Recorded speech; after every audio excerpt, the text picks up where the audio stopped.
Hello, ladies and gentlemen, and welcome back to more AWW. We have the Shattered card tonight, and we've got a lot building up after last week's first episodes of Shattered FAS and Golden. We got some stories that'll continue and plenty of matches in between to fill up the empty time. Yeah, absolutely, and we're starting off strong. The week starts off on its best leg, Shattered.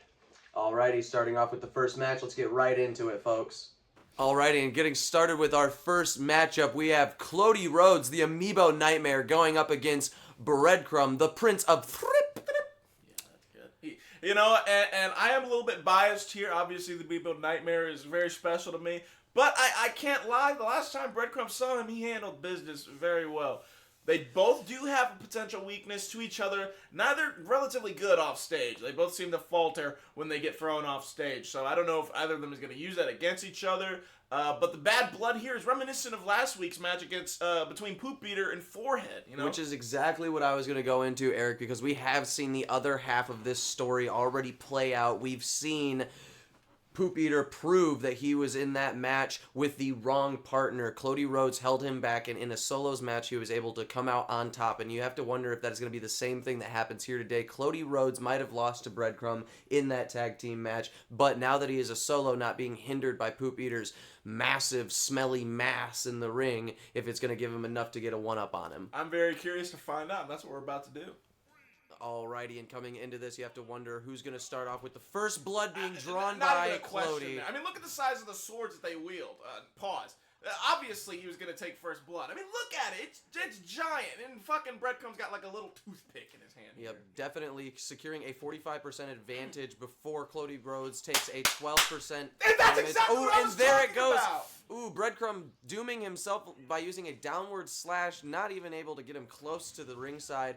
Ooh, and Cody just piling on the damage, adding to the detriment of health between the two of these competitors. That was a perfect example about what I said pre-match. Of course, Cody Rhodes, being the smarter of the two, he was going to take advantage of this weakness that they both share. Breadcrumb's back! Definitely showing that he is not the only person in this match that needs to watch his back. Ooh! And again, Breadcrumb used it to his advantage! Ooh, the ringside theatrics that are happening in this match are absolutely mind-blowing as these fighters are just denying each other the ability to recover. You have to wonder if they're going to bring the fight to the center of the stage now, knowing that this is a weakness for the both of them. Cody definitely trying to regain on the two falls he's taken by suffering another one to Breadcrumb. Breadcrumb does let his final go to waste. Cody Rhodes very close to getting his. He needs to secure this stock now as Smash to ball not in waste play. it. We have a smash ball in play. Cody has his final. He's going for the smash ball too to deny Breadcrumb the ability to get his. Uh-oh. And he whiffs it! Ooh, wow. whiffs it, not even able to recover. Uh-oh. Breadcrumb goes for the smash Oh, ball. Cody the Rhodes steals denial. it and takes the stock! The denial as Cody has his final. That just might be the deciding. Ooh. And he whiffs it again! What the fuck is And going on? continuing, that might have been the deciding blow, but it might have also been the deciding whiff as Breadcrumb is on the top of this match again. He might have a lower percentage in his final stock than Cody Rhodes, but he is going to exploit that, Eric. Cody Rhodes takes the fat L. Not what I was expecting, but I will give credit where it's due. Breadcrumb, absolutely incredible in that matchup. Absolutely a quick, brief match to start us off here. Less than 2 minutes as these fighters clashed like the titans of AWW that they are. The Prince of Thrip coming out on top, proving that back in that tag team match, he deserved to come out on top. Cody, while he may have been held back as we saw him show out more than he did in that tag team match, he still was not quite enough for the Prince of Thrip.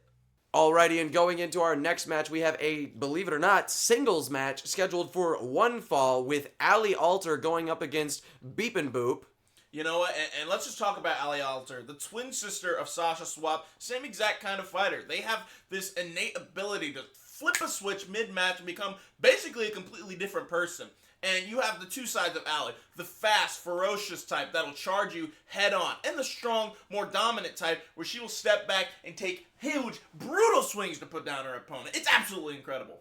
Now, we have on the other side of that coin, Beep and Boop, the German height of ingenuity, the two inseparable twins that fight as one singular unit, allowing them to go very far in the singles division, but never to quite cross that threshold in the tag team division, because realistically, when they're fighting, they only ever add up to one combatant. Yeah, it's kind of cheating. I don't agree with a lot of things Scar says, but I kind of get this one. Alrighty, and starting off, Beep and Boop with their signature singularity fighting style, completely working in tandem with each other. Take a moment. Did you see what just happened? How Ali used that sort of bullet time effect to slow time around Beep and Boop. That's what I'm talking about with the fierce fastest of her one half.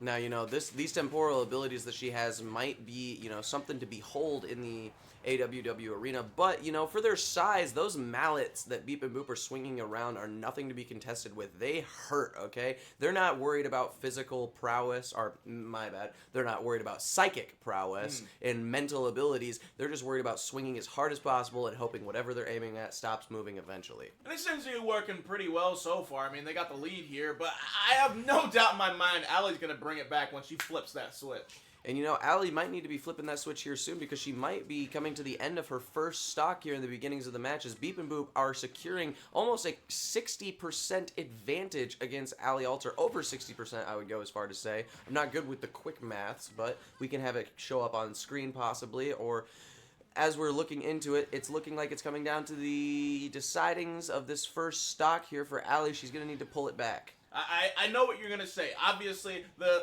advantage, a 100% advantage right now for Beep and Boop. But just imagine how much it takes to survive this kind of punishment. That's what you need to talk about. This is incredible defense from Ali.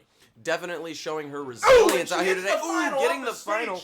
I have no doubt this is about to take the stock and absolutely flip the script. There it is! There it is. Ali showing complete underdog resilience, showing out at the ends of her first stock, able to get that evened playing field for her and the twins here today, as they are both back to 0%, basically restarting the match at this point, and Ali needs to capitalize on this opportunity she has been given. Uh-oh, the twins unleashing their final. Whoa, how the hell? Ooh, and you know, I might have said that they are not one for Eldritch abilities, but to be able to summon forth an iceberg of titanic, no pun intended, proportions is something to behold, Eric. That's probably the funniest thing you ever said. But you said it was unintentional, so I'm not going to give you credit for it. Alrighty, and they are definitely showing out as they are getting that 100% detrimental advantage between them and Ali. This is where what I said earlier comes into play.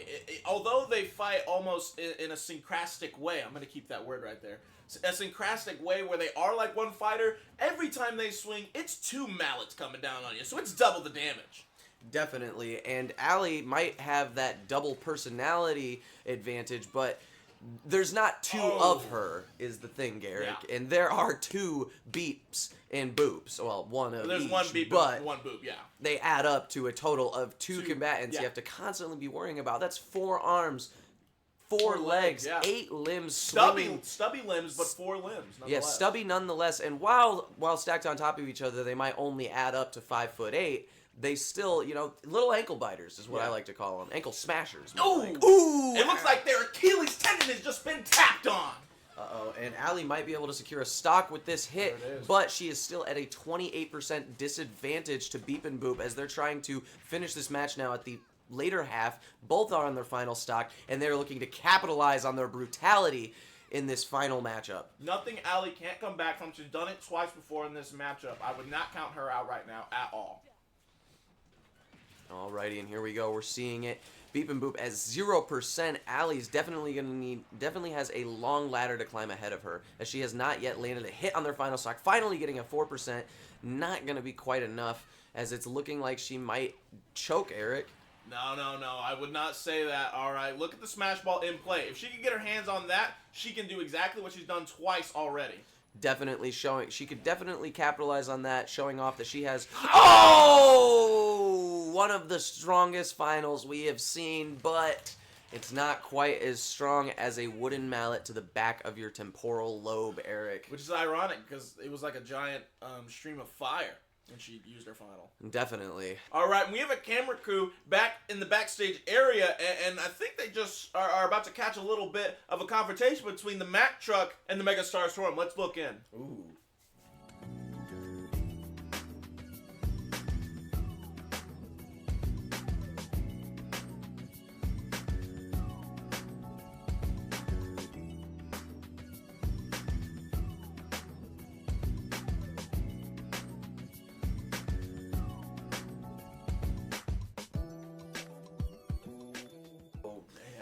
There you have it. Mack Truck Max Mana says, I deserve a shot. Lukey Luke says, I beat you. I deserve a shot. And what does the champ say?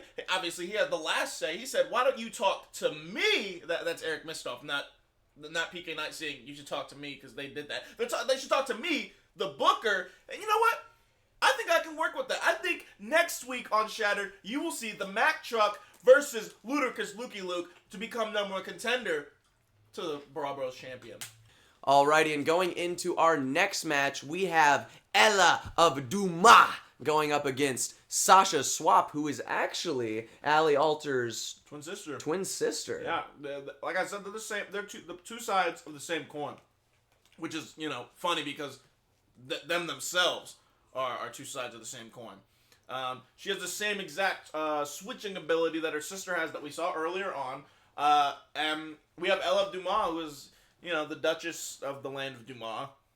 She's very royal. She does have an impressive victory over Stunning Stella. So she's got a little bit of momentum. That's the last time we saw her when she put down Stunning Stella. So maybe she's looking to build a little bit of momentum here. Yep, nobody here at AWW can forget the phonetic frenzy of a match that was Stella versus Ella.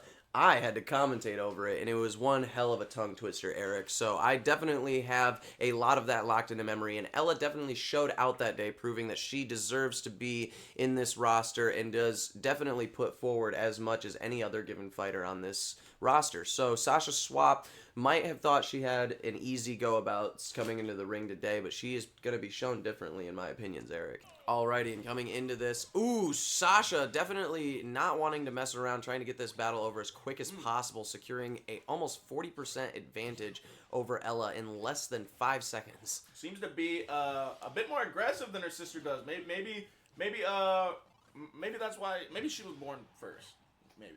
Who knows? That 3-minute advantage she had over her sister in the birthing room might have been what gave her the 30% advantage in the beginnings of this match, but Ella Dumas is definitely not messing around as she puts Sasha at an almost 80% disadvantage. Not a lot of people know this, but Ella Dumas, much like the Prince of Thirp, and she takes the first stock. Much like the Prince of Thirp, has a slight healing ability. Starting off on her second stock at 30% damage. You want to explain what's going on behind that, Eric? Sasha Swap has honed her body, punished it in training. She does walk into every battle a little bit damaged, but I think the trade-off is either a speed advantage or a power advantage or a defensive advantage. Oh my god! Definitely looking like a power advantage, Eric, as she takes task to Ella of Dumas, securing a tie between the stocks, but with a 90% detriment between the two of them. Sasha's definitely going to need to climb the ladder when it comes to Ella of Dumas, who has a healing ability, so she could negate every little bit of damage that Sasha has put towards her. All right, here we go. And there it is. Putting Sasha to sleep, where she's going to need to get back off the ground before we reach a 10 count. Oh my god!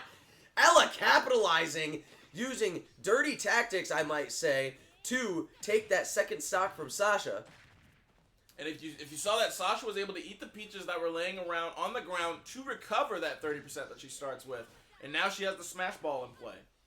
Sasha definitely going to need to land her final to get any use out of it, as she has already missed it once during this match. Oh my god, Ella smacking the smash ball right out of Sasha. This is that same aggression that brought her the win over such a competent opponent as Stunning Stella. So this doesn't surprise me the least to see Ella dominating in this matchup. And there goes the smash ball. Neither competitor being able to use it. You have to wonder if Ella was using that as a tactical play to try to intimidate her opponent, showing that she does not need the smash ball to finish this match on top, as there is a 100% disadvantage between the two of them. Oh my god! as Sasha comes flying towards the commentator's booth. I believe I saw the look of fear in her eyes as she might just be relieved to have gotten out of the ring with Ella of Dumas. The royal family of the land of Dumas has to be watching tonight, proud of what the Duchess has done tonight. All without her crown shifting even a centimeter off of the center of her head, Eric. I might say that is one of the most impressive things. It's almost paranormal in a way. Alrighty, and finishing off with the main event today here at Shattered, we have Pacho Man and Top Dog representing the champions of Shatter's tag team division, the A1s, going up against Guys Night, represented by Cool Guy and That Guy. I'm excited to hear, Eric. Me too. Obviously, the A1s, the first ever Shattered Tag Team Championship, have a special place in my heart. Almost brings a tear to my eye, almost, because these two are the first Amiibo Superstars to grace AWW. And what did they do with that reputation? They became the inaugural Shattered Tag Team Championship. Neither of them plays around when it comes to stepping into that ring. Neither of them takes their competitors lightly, but they also don't treat them like a complete threat. So I would be very worried if I was Cool Guy and That Guy. Definitely, Eric. I am excited. Let us get started with this matchup. Alrighty, and coming into this main event, we have a lot to keep our eyes on. Now, Eric, you might have talked your talk here before the match started, but Guys Night earned their way to this first contender spot. They deserve to be in the ring right now, and the A1s, they may be veterans of this promotion, but the Guys Night, what they bring to the table is virality, good Lord, youth, and the ability to learn and overcome. They're not stuck in their ways. They're not old dogs that can't be taught new tricks. Sorry there, Top Dog, not to call you out like that. But, you know, the A1s are champs for a reason. They're veterans. They've seen every fighting style brought to this promotion and this combat sport. So, yes, they're going to come out on top here at the beginnings of this match, but I wouldn't be surprised to see Guys Night turn it around in the second half once they've learned the moves and tricks that the A1s have brought to the table. Ooh, I don't know if we're watching the same match because the champions are actually at a huge disadvantage. 5 stocks to 3. Definitely, the A1s are going to need to turn this around as early on. It's looking like Top Dog is definitely causing a detriment to both of them being at the final stock. And look at that! Turning it around, evening it out, getting 2 stocks off at once. Just like the great champs that they are, Pacho Man able to carry when his partner is slacking back a little bit. He's able to bring it back to being even in this matchup. You love to see that kind of tag team synchronicity. Yep, we are seeing an evened out playing field here, Eric, with Pacho Man at 2 stocks, Top Dog at 1, Cool Guy at 2, and That Guy at 1. 2-1, 2-1, Eric. If one of these competitors is put down to the final stock, we might be seeing a split separation of the one with 2 stocks, taking the final stock from the other competitor, leaving them both at their final stocks. And there goes Top Dog. As Top Dog. And there goes That Guy! And just as you said it, there we go. Teams. We're seeing it happen here live as all of them are down on their final stocks. Are we going to see an upset, or what you expect? Are the veterans going to retain, or are the youngins going to that could be the end of upset us? Pacho Man right there! Whoa! Oh my god, Pacho Man is out of this battle as Cool Guy and That Guy are left with 126 and 25%. Top Dog has the lowest percentage in this fight, but based on the performance of the early beginnings, I'm not going to be surprised if they're not able to eke this win out, Eric. Cool Guy, a very high percentage. Top Dog very close to her final. She could play this right. If she can get rid of Cool Guy right now before popping that final, she could bring it all the way back. Uh-oh, and here we go, here we go. Whoa! Oh, there it is, there it is. Okay, we're looking for it. Is this, where's she going to hit the final? She might just be able to recover this, Eric. We got 129% to Top Dog, 130%. She is down to the wire. If she takes another direct hit, that could be it. Oh, no, the whiff. It just there it is. We have time. new champs. New champions as Guys Night comes out on top. We have seen the Shattered Tag Team Championship belt switch as so many times before happened tonight. The final was the decider. If Top Dog would have been able to capture That Guy or Cool Guy, they both look alike in my opinion, in that final ability, that would have been it for this match. We would have seen A1s retain. Absolutely, but I agree. The whiff is what whiffed it, Eric. And you hate to see it, but you also love to see it a little bit. Obviously, I still have much respect for the A1s, but Guys Night has proved to me tonight that they might be someone I should keep my eyes on a little bit more. Maybe I should give them a little bit more credit. Definitely showing that they have a lot more than to be seen upon first glance, Eric, as they came out against the veteran of all veterans here tonight.